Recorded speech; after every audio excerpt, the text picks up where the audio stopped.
This morning, I want to entitle my presentation New Covenant Eyes, New Covenant Eyes, or the Eyes of the New Covenant.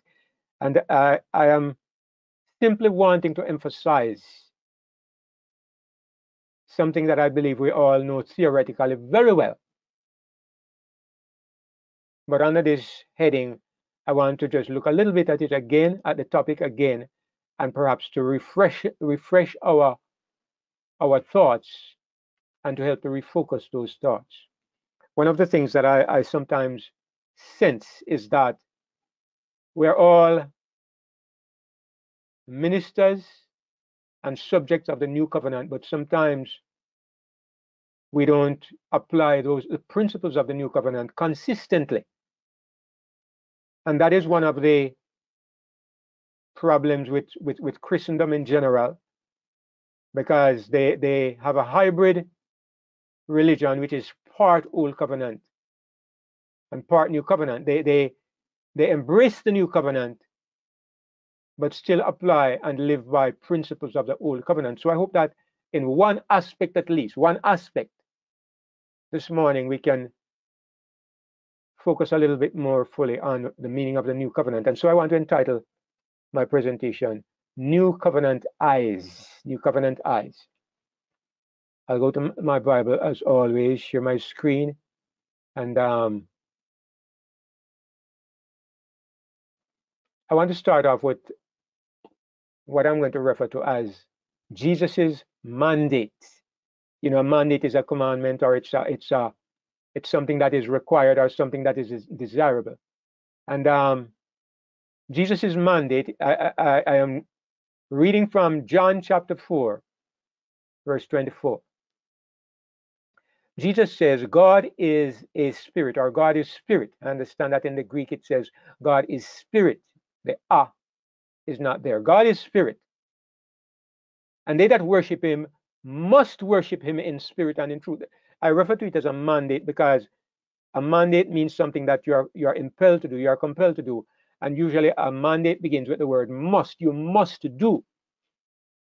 So Jesus says, those who worship God, if we truly worship God, we're required to, we're obligated to worship him in a certain way.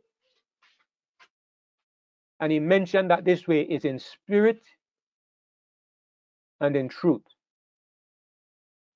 We have discussed this principle over and over. I'm sure that I don't need to go back into the details of what it means to worship in spirit and in truth. As a matter of fact, Jesus said in the previous verse that this is how the true worshiper shall worship. Wow. When I think of this, it strikingly comes home to my mind that there are many who are not true worshipers. Because it says the true worshiper shall worship the Father in spirit as well as in truth. All right. Now, even though we have looked at this many times over, I just want to briefly revise or rehearse or reinforce what these two things mean. Some people think that when it says in the spirit, it means that you behave like the Pentecostals. You get into the spirit and you shout and you cry and you jump about and you make a lot of noise. And they say, this is what spirit means. And some others say that when you talk about the truth, what it means is that you are doctrinally correct. You have the right doctrines about the Sabbath and the 2300 days and the state of the dead and eternal hell and all the rest of it. You have the correct doctrines, and that is what truth means. But you know, we have, well, I have expressed it differently. I've introduced it on that with different perspective, and I hope we remember. I'm going to write them on the board again on the screen. So to worship in spirit, let me write it here. And what do we understand this to mean? Let me make it a little bigger. In spirit means not in a physical way. And truth means reality, not illustration. All right. So let's just take a moment and look at those two things. Jesus says those who worship must worship in spirit. And I've emphasized that it means not in a physical way. And what do we mean by this? Well, you know, in the old covenant, they had to worship in a physical temple. Israel was a physical people. The lamb that was slain was a physical lamb. Life was physical blood. The life was in the blood. Everything that was in the old covenant system of worship had to do with things that were seen, smelled, tasted, touched, or heard. Everything that was involved in the old system of worship had to do with things that were discernible by your five senses. When Jesus says in the new covenant, those who worship God will worship in spirit, it means that our spirit will not be, our worship will not be based on what we can see, smell, taste, touch, or hear. That basically is what spirit is. And what about truth? Truth is not used here in opposition to what is false. Truth here means the genuine article instead of an illustration or a photograph or a model or a type or a shadow. And we can see that very clearly when John says in John 1 and verse 17 that the law was given by Moses, but grace and truth came by Jesus Christ. When it says truth came by Jesus Christ, he was not saying that there was no truth before Jesus came, no doctrinal truth. What he's saying is that before Jesus came, there was not the real thing. There was illustration, there was shadow, there was type, there was representation, there was the model. Jesus brought the real thing or the truth. I hope we all can understand that. So I want to emphasize this, to get this riveted in our minds as we continue with our discussion for this morning. So Jesus says those who worship must, it's a mandate, must worship God in spirit and in truth. In other words, what this means, brothers and sisters, is that our worship of God must be based on the things that are real. And they are not based on physical things. They are not based, our worship is not based on things that we can see, smell, taste, touch, or hear. Because if we do, we're worshiping not in spirit, but we are worshiping in the physical. And Jesus says God is not looking for those kinds of worshipers. Those were the worshipers of the old covenant. They were the ones that their religion was based on tangible, material things. I feel so strongly about this because it is such a subtle deception. Because there are so many Christians who are obsessed with physical things. I know that there have been members of my family who have been, I don't mean my immediate family, but they have been what I would almost say superstitious, okay? They think that if you touch something, it can harm you. They think that if you get in close proximity to something, you can be spiritually affected. It's the same kind of thing that Jesus tried to get across in his dealing with the Jews when he says, nothing that enters a man can defile him. It's the same thing Paul meant when he says, if you are risen with Christ, why are you still subject to ordinances? Touch not, taste not, handle not. These things are all to perish with the using. Why are you still subject to these kinds of limitations if you now live as a spiritual person in the new covenant? What he's pointing out is that our worship is not based upon physical, but upon spiritual. In Philippians 3 and verse 3, Paul says, we are the circumcision. Just an example of what this means. We are the circumcision. What is circumcision? It is the removal of the foreskin from the male organ. It's a physical activity. It's a physical removal. You see it and you feel the pain, and for the rest of your life, you live in this condition. Paul says we are the circumcision. What Paul is talking about has nothing to do with something physical. You don't feel that pain. You don't see blood. You don't feel something being cut off. But he says, we are the circumcision. He says, which worship God in the spirit. He's referring here to the same thing that Jesus said. We worship God in the Spirit. And Paul is explaining here that what this means is that we don't operate on the basis of the physical. And he emphasizes it. And we rejoice in Christ Jesus, and we have no confidence in the flesh. We have no confidence in physical things. We have never been, most of us have never been physically circumcised. Some people do it for health reasons. Most of us men have never been physically circumcised. I would suggest that maybe this is true for the people in this room. We have never possessed physical Jewish blood. This is one of the things that we are so adamant in opposing when we look at the people who are into the Black Hebrew Israelite movement. Okay, they have turned. They are trying to turn history upside down, and because they were once oppressed by white people, they have reversed it now, and they are trying to find an identity in the idea that they, by flesh and blood, are the true Israelites, and they are special to God because of the blood that is in their veins. Absolute nonsense. Paul says we have no confidence in the flesh because God is spirit. And those who worship him must worship in spirit and in truth. And if our worship is not based on spirit and the things that are real, we're not really worshiping God. These are not the kinds of worshipers that God is looking for. In Romans 2 and verse 29, Paul again highlights the same point because he says, he is a Jew which is one inwardly, where you can't see it.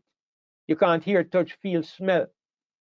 And circumcision of the heart in the spirit and not in the letter, whose praise is not of men but of God. So these three verses, brothers and sisters, emphasize the point I'm trying to make, that we have a mandate. We as Christians, our mandate is to worship God in spirit and in truth. Now, I want to say something to us in a general way. We can't look at all the aspects of what this means. We can't. We don't have the time. It's a huge subject. But I want to say this to us, brothers and sisters. All of us are exposed to different things day by day. We have religious discussions with other people. We meet up with arguments on Facebook. We watch things on YouTube. We interact with people on a personal level. And all the time, we are being bombarded. And our religion is being challenged. I want to put this to us. What are the principles on which we operate? When Paul was dealing with the Galatians, one of the things that disappointed him most of all, as a matter of fact, I could read it. One of the things that disappointed him greatly was how easily they moved away from the principles of the spiritual religion that he had taught them. Look at what he says. Galatians 3 verse 1. O foolish Galatians, who has bewitched you that you should not obey the truth? Now, what was the problem with the Galatians? The problem was that they were seeking to go back to physical religion, right? We understand that the problem was that they were going back to circumcision and the works of the law. But understand the principle. It's not circumcision per se. It's not the law per se. It's physical religion that is the problem. Do you understand what I'm saying? The law was only the way it manifested itself among these people. But the problem is that they were moving away from spiritual worship and going back to physical worship. And Paul says, if you're a Jamaican, you understand. Who obia you? Who obia you? Obia is a Jamaican form of witchcraft. Who cast a spell on you? Because this is what disappoints him. And you know, last night, Brother Ladd asked me a question that I've had to consider many times. He says, if I'm not sometimes disappointed because are tired or weary of the many religious arguments and discussions and having to be involved in them over and over. And you know, I told him quite frankly that, well, the arguments, they don't bother me that much. Sometimes I find that by getting into some of these discussions, it strengthens me. It makes me better able to understand the things that I believe. But I did confess, and I still say that what disappoints me is when you're involved with brethren, and we all understand and share together and understand principles, and then it comes to the place that all of a sudden you hear that people are gone into feast keeping, or they are gone into the new moon Sabbaths, or they are gone into the doctrine that God does not kill. And you think of all the times you went through these things together, you went through these principles together, and you find that people are so gullible and easily deceived. And that is what bothers me. That is what bothers me. It's the ease with which people forget principles. There are underlying principles to our religion, and if you get the principles right, you will be safeguarded from many of these deceptions.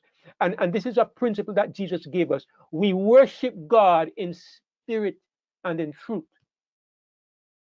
All right, so this is our mandate. This is what Jesus says we must do. If we worship God, we are to worship in spirit and in truth. Our religion is based upon the things that are not seen, not heard, not tasted, not touched, not smelled. This is our religion. Jesus gave us a few other examples of what he's talking about. Look at this. John 6, verses 51 to 52. Look at this. Jesus says, I am the living bread which came down from heaven. All right, so he's talking about physical worship because he mentions bread, and bread is physical. So he seems to be focusing on physical worship. He said, if any man eat of this bread, he shall live forever. So you guess that something is a little different here, because he says we must eat the bread and he's the bread. So if you are smart, you begin to pick up that he's not saying we are to eat him. But then he goes on to reinforce the illustration, and he says, and the bread that I will give is my flesh, which I will give for the life of the world. Now the Jews, being like many modern Christians, of course, were completely confused. And in verse 52, it says, the Jews therefore strove among themselves, saying, how can this man give us his flesh to eat? You perceive what is happening. They don't have spiritual insight. They don't have spiritual understanding. Their religion is so material based. They cannot understand the spiritual statements that Jesus makes. He says we must eat his flesh, and he's giving his flesh for the world. And if we eat this, we will live forever. And they are there debating among themselves, how are we going to eat it? They are thinking of cutting him to pieces, putting him in a pot and cooking him, or frying him in the frying pan and eating the flesh. You know, it's gross.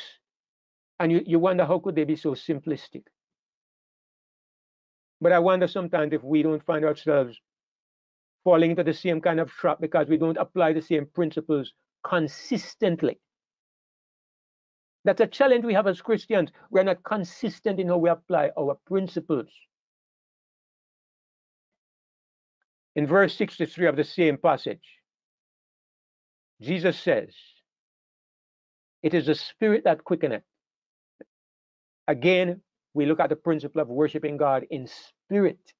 He said it is a spirit that quickeneth, and quickeneth means what? It makes alive. It is a spirit that makes alive. The flesh means nothing. So he's telling them, when I told you to eat my flesh, I didn't mean eat my flesh.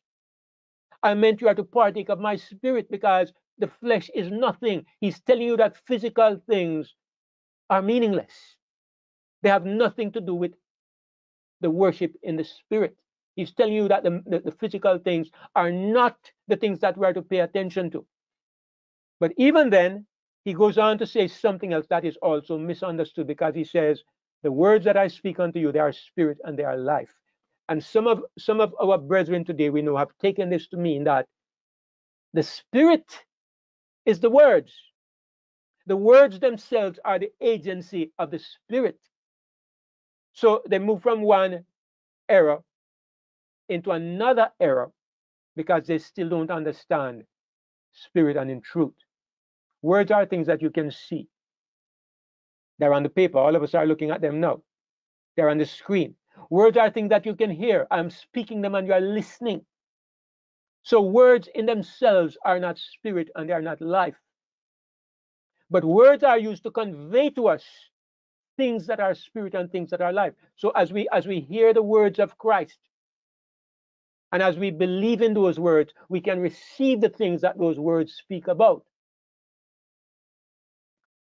I'm not going to dwell on that too much this morning, but I just want to emphasize that point. In 1 Corinthians 2, the Apostle Paul highlights a little bit more what it means to be involved in things of the Spirit. And look at what he says. He said, your eye has not seen. All right, so you have the sense of your eye. Your ear has not heard. So there are two senses that are at work. Your eyes and your ears. None of them have been called into this. And I'll tell you, nose has not smelled it. Tongue has not tasted it. And hands have not felt it either. He could have gone through the whole spectrum of the five senses and he could have said the same thing. None of these things have been able to discern what? What? The things which God has prepared for them that love him. All right, so Paul talks about the senses and he says, these things have not been able to discern the things that God has given to us. But look what he said in verse 10. But God has revealed them to us by his Spirit. Here is a revelation beyond the five senses. For the Spirit searches all things, yes, the deep things of God. But he goes down to say in verse 14, but the natural man, who is that? The natural man is the man who is worshiping in the way of the old covenant. The natural man is the one who is not led by the Spirit of God, who is not born of the Spirit of God, who does not understand the things of the Spirit. The natural man does not receive the things of the Spirit of God, for they are foolishness unto him. Why? Neither can he know them, because they are spiritually discerned. Brothers and sisters, we're talking about the new covenant. And what the point I want to make is that the things of the new covenant, the things of the Spirit, the problem with the things of the Spirit is that the senses of the flesh cannot discern spiritual things. You can't obtain it by going to a school to obtain head knowledge, things that go through your ears and your eyes to obtain information. You can't get it by going on Facebook or YouTube or WhatsApp. You can't get these things because spiritual things are spiritually discerned. The natural man does not receive these things. The natural man is focused on the physical things. When you look at the three angels' messages, one of the things that gave me, well, it didn't give me a challenge, but when I came to understand this a little better, I was very happy because the three angels' messages, all my life, they were presented to me as warnings against physical encroachments. Well, they said the judgment in heaven. I guess they would say that wasn't a physical thing, but they would say that is happening in heaven, and down here you have to be preparing in case your name is called. I thought that the messages we were to give to the world was Babylon has fallen, and beware of the mark of the beast. And for many years, while that was my emphasis, I spent my time trying to prepare physically for the mark. I got myself extremely fit. Like I tell you, one time I was running, like every morning I was doing 10 miles. And like on a Sunday morning, I would run 18 miles. My brother and I, Tony, before he died, we would run 18 miles. We did that for a number of years. And, I did my best to be prepared for that. Whatever came, I knew I would be ready. The thing is that, I started having a family, and my wife couldn't run as fast or as far. And I had started having little children who couldn't run. And then I started to get old and my bones started to get creaky. I started to get pull muscles. I couldn't run as far. I couldn't run as fast. And I realized, that if I'm preparing for the crisis, I know one person, as I said, at least one person who has food well, at least up to a couple of years ago, he had food stored up from the year 2000, preparing for the shutdown of the world. I know many people who have, I know a brother here in Jamaica he was a ship's captain, a ship's navigator. He gave up his job, came home and bought land in the hills of St. Thomas. And he has been living there as a hermit for the past at least 25 years, maybe more than that. He doesn't come to town except maybe once every few months he might come down to civilization. He has migrated to the mountains. For what purpose? I hardly know what for. The point I'm making, I came to realize that the third angel's message is not a message to tell people to physically fight back. Anybody who is planning to fight back against the mark of the beast, you are in the wrong kind of fight. You don't understand what is going on. The message of the three angels' message. The three angels' message is a focus to fear God and give glory to Him. It's a focus on God and on His Son. That is our safety. All the parables you can look at in the Bible tell us that our safety is in our relationship with Christ. The wise virgins, they had the oil in their lamps. The relationship with Christ was intact, so even though they fell asleep, they were safe. Our safety, brothers and sisters, is in worshiping God in spirit and in truth. And as the crisis grows greater, we bind ourselves more completely to Christ. That is our answer. So look here. Does anybody live under the illusion that our safety from the mark of the beast is to resist the system or to hide from the system? Is that our safety? I can tell you about a man. I was reading it in Josephus, a man who went about in Jerusalem for 3 years, predicting the destruction of Jerusalem. A voice from the east, a voice from the west, a voice from the four winds. Woe, woe, woe to Jerusalem. 3 years. And when the siege came, when finally they conquered Jerusalem, he was killed in the siege. What I'm saying is, you know, you've heard the saying that the safest place to be in the world is within the will of God. So when Paul was being beheaded by, I think it was Nero, when Paul was being beheaded by Nero, it was the safest place in the world for Paul. When Peter was in prison, it was the safest place in the world for Peter. When Elijah was being hunted by Jezebel, it was the safest place in the world for Elijah.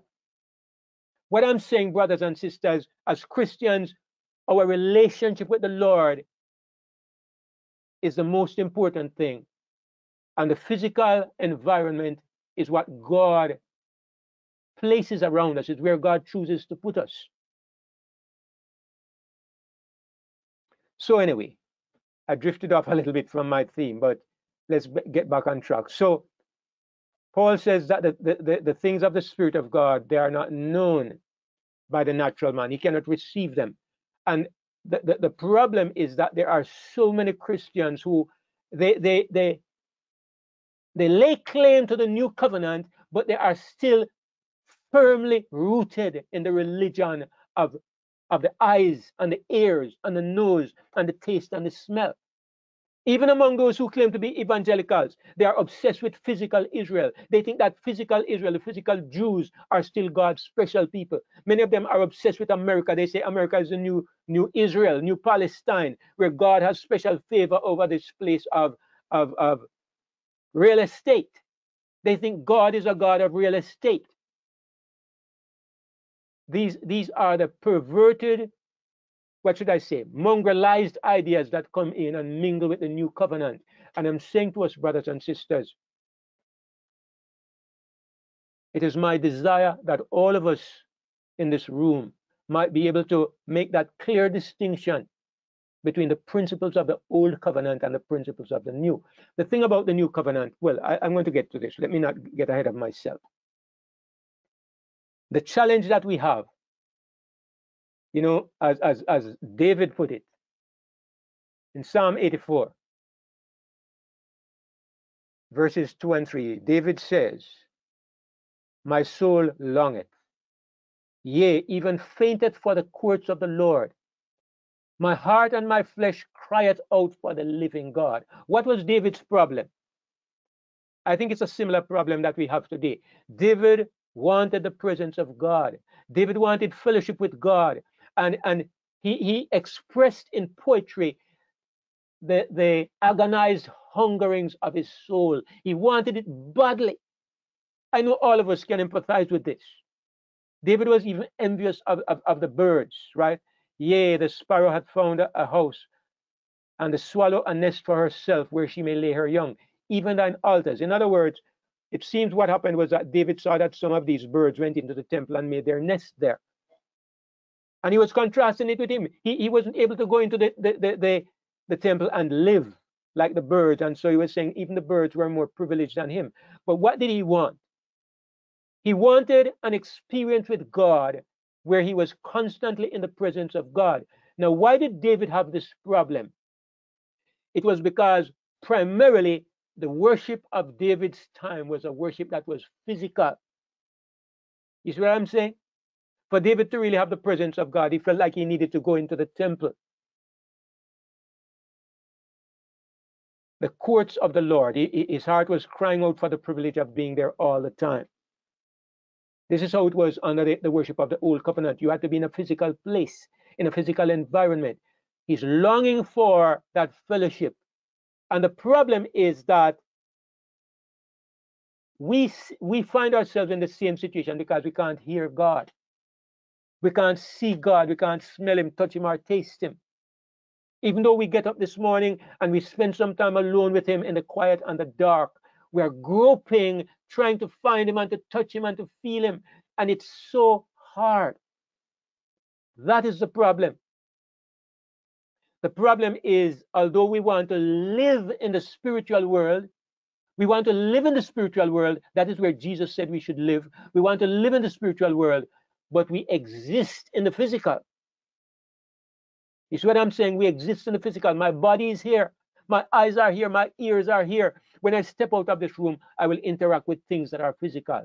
Even in this room, I'm interacting with this curtain. It's physical. Everything about me that I'm seeing, you people, your images, it's physical. The one that I need most of all, he's here, but I can't see him, taste him, smell him. He's here, but I can't interact with him in the ways that I'm accustomed to. That's the problem we have. Between us, between us and God, Jesus said we should worship God in spirit and in truth. And he means not with the senses. But there's a problem because we have a barrier that I want to refer to as a sense barrier. There's the barrier of the eyes and the ears and the nose and the mouth and the hands. There's the barrier. These are the tools that I use to relate to reality. And there's a reality beyond these senses, and I can't cross that reality. And that is the barrier. That is my challenge. That is your challenge. It would be wonderful if we could open our eyes and see the angels and we could see God. It would be wonderful if we could actually rise up to heavenly places and see heaven and the way things are run there. I bet you all the false ideas would disappear. I bet you nobody would be worrying themselves about feast days and all the other things that people get so upset about. I bet they wouldn't be involved in those things. They would be focused on the spiritual realities of the new covenant. That's what would mean something to them. They'd be focused on the religion that is based on the spirit and the heart, and not the physical, tangible things that some are so obsessed with. We have this sense barrier that exists between us and the other world, and that is the real problem we have as Christians. That's why the Bible says we are to fight the good fight of faith. Paul says we are to fight the fight, and it's the fight of faith. It's the fight to bridge the barrier, to bridge the gap between us and the invisible world. We must operate in the invisible world when we exist in the physical world. That's our problem. And if you want to know what our fight is, brothers and sisters, that is our fight. Consequently, many people are starting to fight the battle in the physical world because they are relating to what they can discern with their senses. So they are relating to the battle in the physical world. But the scripture tells us, oh, the weapons of our warfare are not carnal, but spiritual. And they are mighty through God to the pulling down of strongholds. And when it says strongholds, it means principalities and powers in high places, in heavenly places. So we know, brothers and sisters, my enemy is not Joe Biden or Donald Trump or the American government or the English government. My enemy, the real enemy that we wrestle against, is Satan and his agencies.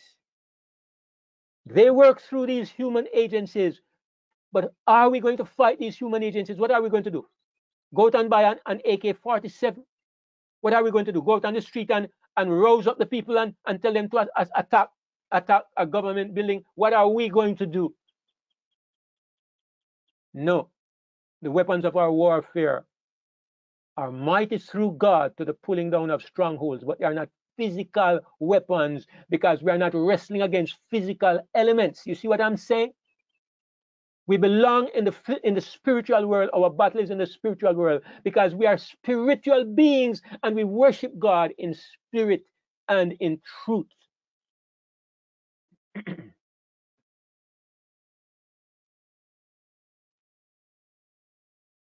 2 Corinthians 4 and verse 18 says,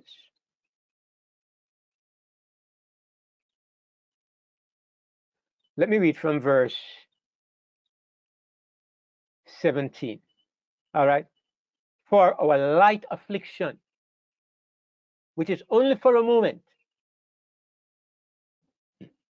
it works for us, or it works out for us a far more exceeding and eternal weight of glory.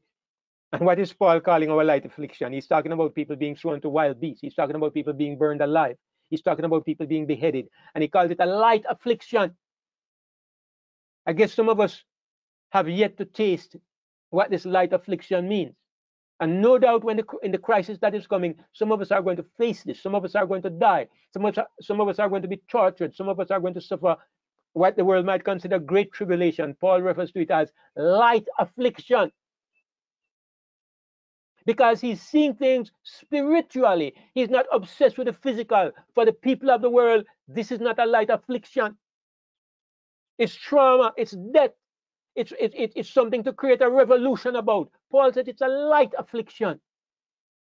Because we worship God in spirit and in truth, and we understand the reality of what is really important. Because he says in verse 18, while we look not at the things that are seen, praise the Lord, but at the things which are not seen. That's what we keep our eyes upon. For the things which are seen are temporal, meaning what? They are temporary and they are physical. They are of this world. But the things which are not seen are eternal. That's where we keep our eyes. And that's where God intends that we should keep our eyes.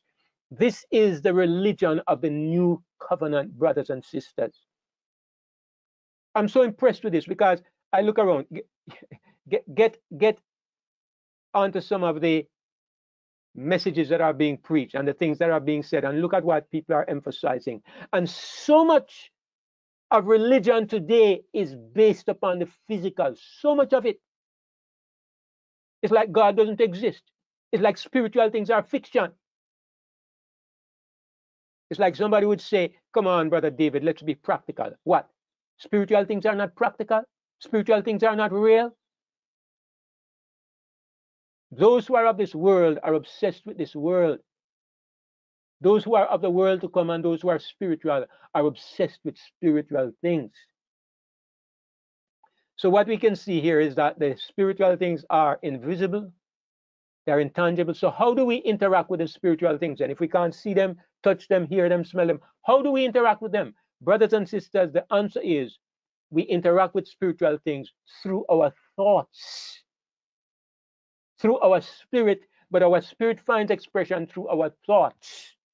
Thoughts are spiritual because thoughts cannot be seen, nor smelled, nor heard, nor tasted, nor touched. Thoughts are intangible. Thoughts are spiritual things. And so it is through the faculty of thought that we worship God in spirit and in truth. Now, it is true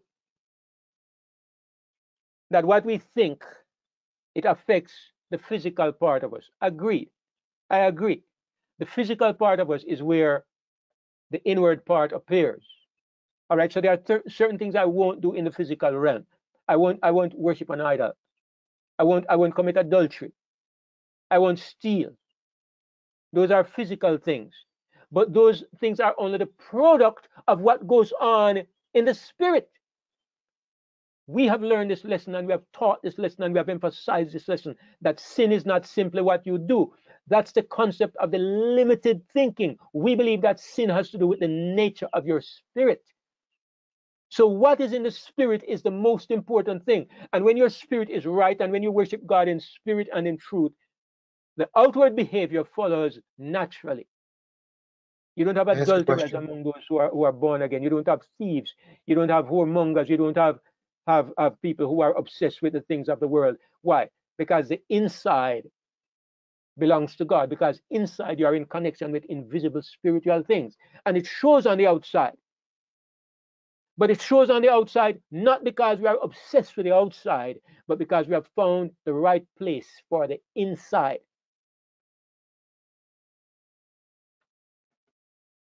At the end of this, I want to pause a little bit even before we hand over to Brother Howard, because I want to know if there are any discrepancies or any holes in what I'm saying. You know, that if there are any questions, I want to try to respond to them.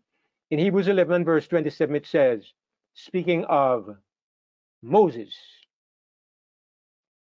by faith he forsook Egypt, not fearing the wrath of the king. For he endured as, I like this phrase, as seeing him who is invisible. When last did you see somebody who is invisible? How can you see somebody who is invisible when the person is invisible? I've never seen an invisible person, but the Bible says Moses saw the one who is invisible. And this kind of tells you now, what is it? What sense is it that we use to worship in the spiritual realm? It tells you in this verse. It says it was by faith. So I'm going to say that the sense of the spirit or the eye of the spirit is this thing that we call faith. Faith is the tool that enables us to step across this barrier of the senses and to enter the spiritual realm. Remember, there are two worlds, there are two realms. One of them is physical, and in the physical realm, this is the only world that humanity knows, the physical realm. It's the only world that the world knows. It's the only environment that the world knows. And there are many human beings who say that if you cannot see it, touch it, taste it, it doesn't exist. That's why they don't believe in God. We say there's another world that is just as real. But people hardly believe it because many of us claim that this world exists, but we live for the present world. This is where I see you, Brother Matt. I'll come to you in a moment. This is where our energies. All right, I'm going to have to just mute everybody for the moment. I'll take the questions in a little bit. All right.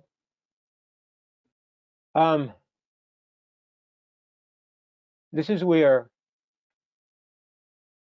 most people who even claim to be Christians live in the physical world. We have not been able to successfully bridge that barrier between the physical and the spiritual world. But here the Bible tells you that the bridge across both worlds is this thing called faith. This is why faith pleases God. This is why without faith it is impossible to please God, because faith is a faculty. It's the eye of the spirit. The eye of the spirit is faith. Because it says, faith is a substance of things hoped for. Faith is the evidence of things not seen. Through faith, we can step across this barrier and we can live in a world that others do not see because we are worshiping God in spirit and in truth. Think about it, brothers and sisters. That's why those people who have faith have done things that the world considers crazy. You're crazy.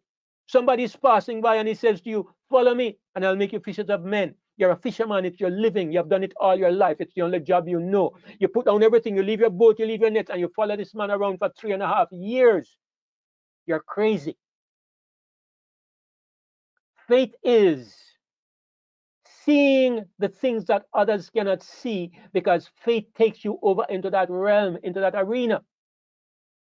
You don't live like the people who can only see this world. You don't seek after their gods. You don't look for their idols. You don't cherish their treasures, because your world, you are seeing it and they cannot see it.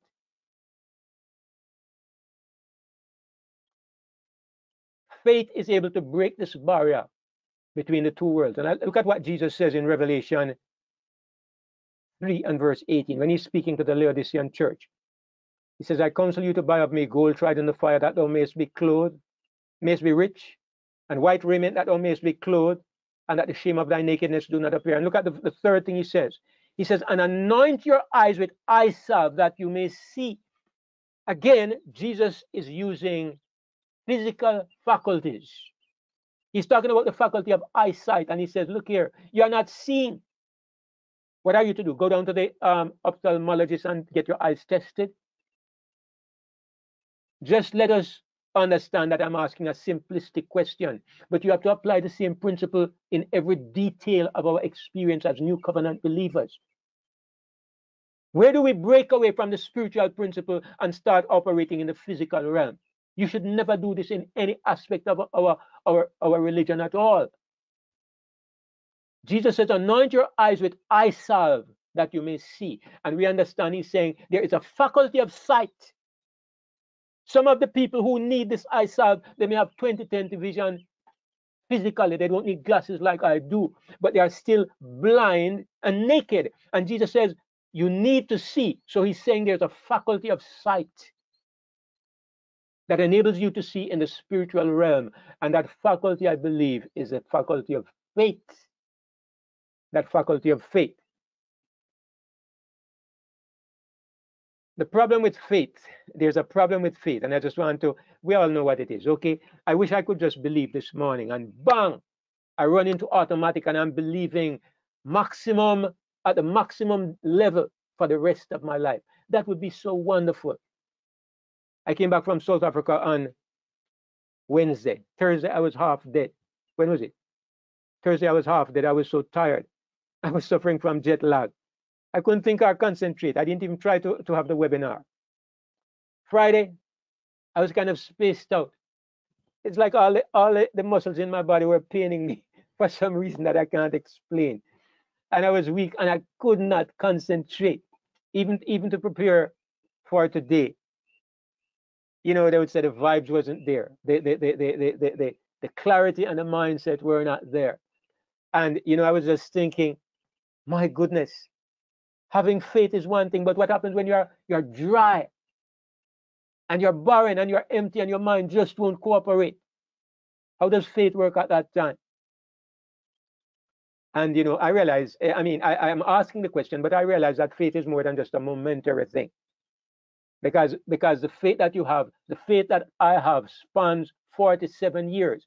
I'm happy to say, okay, I may be weak at times, I may be dry at times, but I've never let go. Praise God. In my weak moments, I still didn't let go. But what I'm saying is that faith, there's always a problem with faith because it is not always strong upon that high decibel. Sometimes it goes down and sometimes you can't concentrate. And so there's a fight. That's why Paul says, fight the good fight of faith. And what I want to just emphasize here in this final section of what I'm sharing this morning, I want to highlight a certain point, a certain principle that can help us to develop this faith and to maintain this faith. All right, that's what I want to emphasize in this last part here. Now I want to start with a couple of hard sayings by our Lord. Hard sayings. Almost impossible sayings. Jesus says in Luke 14 and verse 33, So likewise, whosoever he be of you that forsaketh not all that he has, he cannot be my disciple. This is a hard saying. Who can hear it? And just in case you think that it was a little exaggeration, I want you to look at what happened here in Mark 10, where a certain man came to him, a rich man, and asked him what he should do to inherit eternal life. What shall I do that I may inherit eternal life?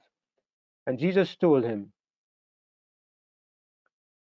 you are lacking one thing. You are missing one thing. Go your way. Sell whatever you have. In another gospel, it says, sell everything you have and give to the poor, and you will have treasure in heaven.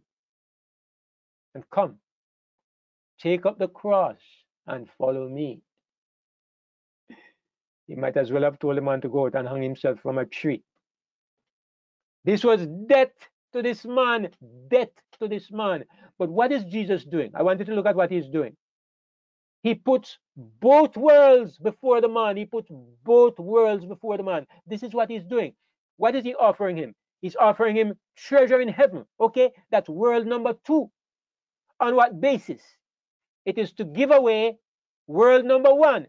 Sell whatever you have and give to the poor. He's saying, I want you to let go world number 1 and take hold of world number 2. That's what I'm asking you to do to be perfect. Can you see clearly what he's doing is making a contrast between the 2 worlds? He's giving him something practical to do. But how do you take hold of the treasure in heaven which you cannot see, taste, smell, touch, or hear? How do you take hold of it? Jesus was saying one way to help you to do this is to release the one that you can see. I don't know if you're getting the point that I'm making. Jesus says that in order to take a hold of the one you cannot see, it helps to let go the one that you can see.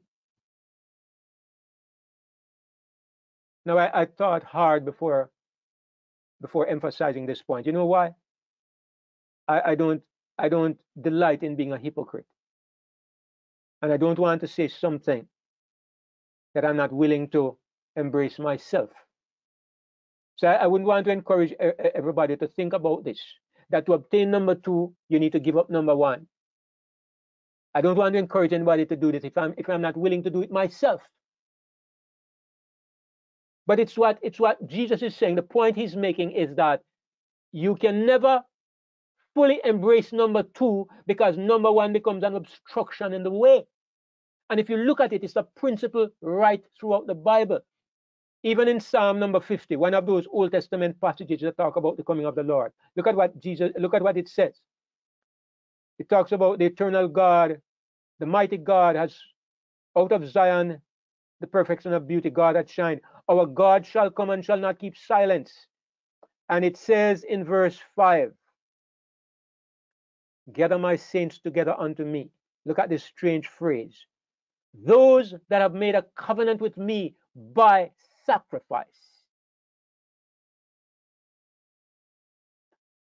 A covenant is a binding agreement. God highlights that the people who are prepared for the coming of Jesus, they are the people who have bound themselves to the Lord in an unbreakable relationship by the process of sacrifice. Now let me explain something. I want to make this clear. What are we looking for? We are looking for contact with the spiritual world. We are looking for worshiping God in spirit and in truth. We are looking for the life in the spirit. That's what we are looking for. And there's a barrier in the way. There's a barrier of the senses. And God says you can break this barrier by the tool of faith. But then we have a problem with faith because faith comes and goes. And what God is saying here, now what I understand him to be saying, if you want your faith to be strong, if you want your faith to be strong, let go the treasures of this life. Let go the things that are dear to you that you can take hold of the things that you cannot see. He's giving us a hint as to how we can step across this barrier effectively. Now, I'm not going to the extent of trying to tell anybody what to sacrifice and how to sacrifice, but I'm trying to put down a principle that I see in the Bible, which is that one way of binding yourself in a faith relationship with God is by letting go your hold on the things that you can see and hear and smell and touch. By denying these senses, you can enhance the sense that enables you to see and to reach into the world to come. You see what I'm saying? There's a sense that enables you to integrate into the future world or to the world on the other side of the fence. There's a sense that can enable you to integrate into that life. But this sense is going to be weak if the physical senses are holding the paramount position in your life. See what I'm saying? This one will be strong if you weaken this one. If you strengthen this one will be weak. I'm saying this is how it works. If your five senses are actively involved in the world here, the spiritual faculty will grow weak. You will remain a Christian, but your Christianity will be on a mediocre level. I'm not saying you won't be saved. I'm not going that far. Who am I to say this? I know that many people will be saved who are weak. They were never perfect in faith.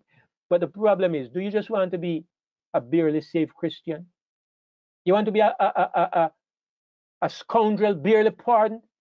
You want to creep into heaven on your hands and your knees? Don't you want to enter as a conqueror? Don't you want to live for the Lord here? Don't you want to be somebody that stands up and can be counted as an ambassador of our God?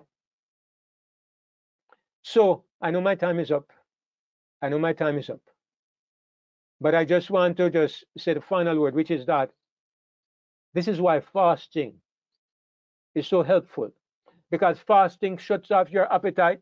It cuts your mouth out of the formula. It turns your eyes away from the things of the world. Even in biblical times, and I suppose today too, when people are fasting, they abstain from sexual gratification with their wives or husbands, because you deny the physical so that the spiritual can take the preeminence. That's the whole point of it. People fast because they think God is pleased by your suffering. The scribes and Pharisees said, the Pharisees said, I fast twice a week. I give tithes of all that I possess. He's boasting about how much he has given for God, how much God must favor him. But fasting is not a means to soothe and appease God. Fasting is a way of putting myself in the place where my physical senses are subdued, that my spiritual senses may be elevated.